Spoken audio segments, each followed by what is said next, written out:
makakapal na mga puno ng biyog. At ito naman, makapal na mga sagingan. Ay no, grabe oh. Tingnan nyo guys oh. Nasa bundok ang mga sagingan dito, nakasalansan.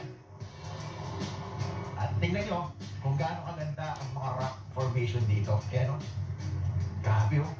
Tingnan nyo guys. Ganda ng mga ano dito. Pero syempre, nandiyan pa din yung panganib. Uy, grabe to. Parang ano, no? Oo, grabe, ganda. At naglagay sila dito ng bakod. So, para proteksyon sa pagguho nitong kabundukan na to. At naglagay na rin sila ng mga birding net para sapuhin yung mga bato at mga lupa na posibleng bumagsak dito sa kalsada. So, yung maganda, naagapan nila yung mga pwedeng mangyari na aksidente o aberya. Nice.